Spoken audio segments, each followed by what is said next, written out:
Eyes of Reddit who have rejected someone, what's the worst way someone has taken it? Welcome to the best channel ever. Story 1. I was in New York during Fleet Week in my dress whites with my group, waiting to cross the street. A drunk girl came up to me, grabbed me, and said she's always wanted to be with a sailor.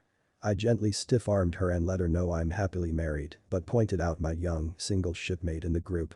"But I want you," she said. Her friends had arrived by this point. She told them I was being mean because I said no and started crying. The friends confronted me. "It's her birthday, though. Your wife isn't even here. Just be nice." Now imagine being that entitled in life to think that you can just approach some random Navy sailor and expect them to bow to your wishes. I hope this rejection was a wake-up call to 1. Stop being a home wrecker, and 2. Have some self-respect. Apparently, she needs to find some better friends too. Story 2. Me and this Irish chick hooked up. We had a few great nights of each other's brains out. Come the following week, we played it off at work like nothing ever happened. About 2 weeks after that, we are kissing and sucking each other silly after work. I realized after a month that our 20-year difference in age is gonna lead us nowhere together. I broke this to her and she walked to the site parking lot and burned my pickup truck to the ground. Like, not even the aluminum rims survived this. She was arrested for arson and I laid no charges against her. I got a new truck thanks to insurance. Never mess around with a redeed. They are psycho. True story about redeeds. Those be crazy. But on the other hand, even though this guy thinks he's being all noble about not pressing charges, consider what she is going to do to the next guy, since she isn't being held accountable. Don't let the crazies off the hook that easily, man. Amber Heard. Story 3. That I once went on an internet double date. My friend had been internet dating this woman for a while and needed a driver to go meet her for the first time. To help convince me to drive, they arranged for one of her friends to come with her. When we got to the meetup spot a few cities over, her friend wasn't there, stuck at work. So I was forced to play the third wheel, watching my friend and his girlfriend profess their love and make out. Needless to say, when my friend finally showed up, I was overjoyed. She misinterpreted my "thank God someone to talk to" reaction for "oh my god, love at first sight" reaction. She got away intensely quickly, so I eventually let her down as easily as I could. For months afterwards, I got multiple emails and phone calls a day, with the craziest example being an email with our names together forever, "I love you" typed out once for every day since we'd met. She also apparently went to my work once, but luckily I wasn't there at the time. I was on the verge of calling the cops after that stunt. Eventually, my complete lack of responses to her communication and after blocking several of her email addresses, it tapered off, but I still received random phone calls and emails from her even years after all of this happened. Kudus to this guy for staying the course and staying disciplined enough to ignore this woman at first. That can be very hard to do, and often it makes the person persist even more. But let this be a lesson to all guys out there. Stick to your ground. I came home from work to find her naked on my bed about a week after we broke up. She went into complete denial about the breakup, and for months after, she would tell people that we were still dating and would show up at my house.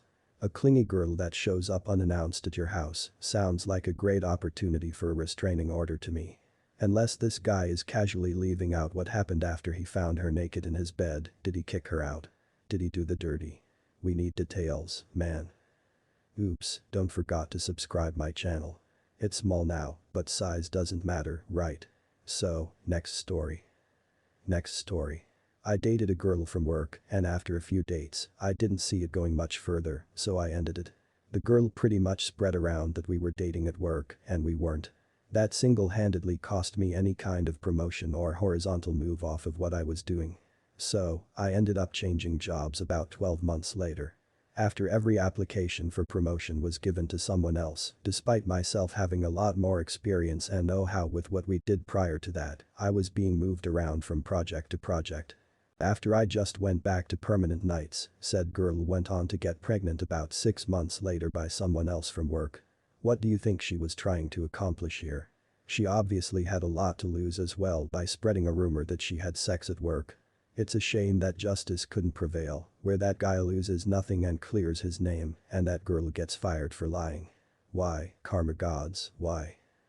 A girl at work started playing some aggressive footsie at work. When I pushed her foot away and gave her a look, she went on to tell me that I'm not as attractive as I think I am and that I should start dating girls in my own league. She lied to me that she had become pregnant and intended to keep the kid. We had always practiced safe sex, but condoms have a non-zero failure rate and there's no good way to tell someone who says they're pregnant that they're wrong. So, I took her at her word. After 3 weeks of her stalling on showing me any kind of proof beyond her word, she told me it wasn't going to be a problem, but I was beside myself with the stress until then. Meanwhile, I'm figuring out if I need to blow her up. I take responsibility for myself, so being a deadbeat wasn't an option, but child support was going to throw a huge wrench in my financial plans. I was in the middle of moving to a new city as well. All in all, it sucked. Near as I can tell, her goal was to inflict stress and pain. She succeeded.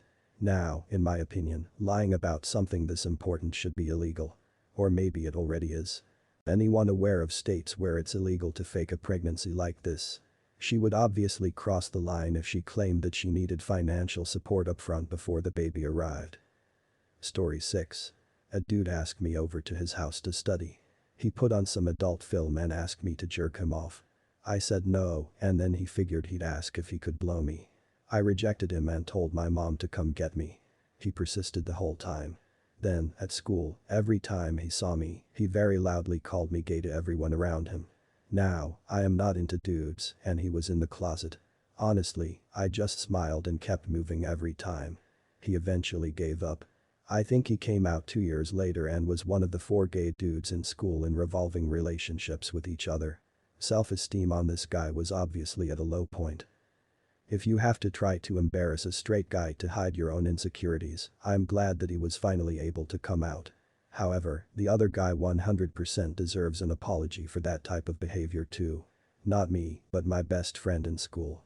She came on to him hard in public and there were about a dozen people around. He was startled and turned her down and she started screaming, stamping her feet and crying. Then she told all her friends that she would commit suicide. They tried to guilt my friend with that, but he managed to shrug it off. The whole thing blew over in like 3 days. High school was weird and now I'm just going out on a limb here, but that girl is obviously not getting the attention at home that she thinks she deserves. I think the toddler-like temper tantrum and fake threat were the big giveaways. She cried and was wailing that it was because she was ugly and it's her weird nose. While in public, I told her it wasn't and it's me. I used to think I wasn't shallow, but her nose was Mount Everest and Uncanny Valley at the same time. She later said I slapped my D on her nose to get off at it. I did not have sexual relations with that nose. Now pick a lane here, girl. Can't tell if she is ashamed of her nose or actually wanting this guy to be obsessed with it. A girl in high school out of the blue started describing what our house would be like once we got married and had kids. I told her that I really wasn't interested and she lost her goddamn mind for like 2 weeks. She'd wait by the doors after school just to glare at me. Never said anything, just glared. In high school, this girl would not stop texting me, so I blocked her. She then went on to tell her friend she was depressed and couldn't get over me, even though I rarely spoke to her in person, only through her constant stream of messages. After that, she fainted almost once a day during class, but coincidentally only in the classes she shared with me. Then she would cry to her friends that I was the reason she was fainting. Of course, though, she never hurt herself during these faints and always managed to land comfortably on the ground. She also used to storm out of the door in the middle of class and literally fall out the door. Now I wonder if girls could look into the future 10 years from high school and see how people are probably remembering how crazy they are and how they acted. If they would act this immature. What is it about high school that makes certain people so obsessed with attention? It's like 4 years out of decades of your life. People pulled a knife on me, like a kitchen knife, in the middle of the school. I feared for my life. She swung at me a few times and gashed my cheek. Then she started slashing at herself before teachers apprehended her. She was screaming all the while as well. And people wonder why I don't like Doki Literature Club. Met some friends at a bar event. Friends had a girl who was beyond hosed with them. Friends mentioned going back to their place and I decided to buy a burrito and go home. Girl says I should come with, but I respectfully decline. She demands that I come with and I decline again. Well, at least give me a good night kiss if you're not going to come with me, she says. I pass because I don't know her, I'm not remotely into her, and I don't want to know her. This girl goes back. She's shrieking obscenities at me, trying to slap me from the railing she's against, just losing her mind. My friends are trying to calm her down, and I just peeked out through the kitchen of the place because I work there. Yeah, so this girl obviously saw that going much differently in her drunken head. Did she think that one kiss would lead this guy to be all in on going back and getting busy? I bet she had bad teeth too.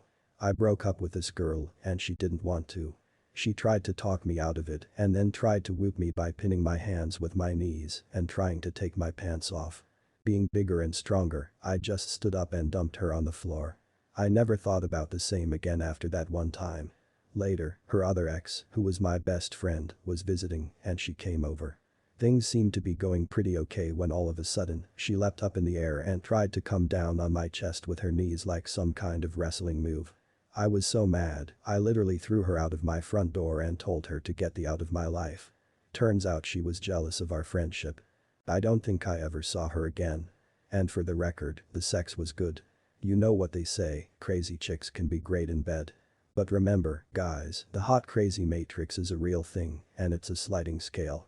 Hot and good sex might seem like the best idea ever at the time, but there comes a point where you just can't deal with the crazy anymore. Kudus to this guy for thinking with the head on his shoulders and not the one in his pants. The end, guys. Don't forget to subscribe my channel so I can make some money for antidepressants. Joking. Or no. Cheers.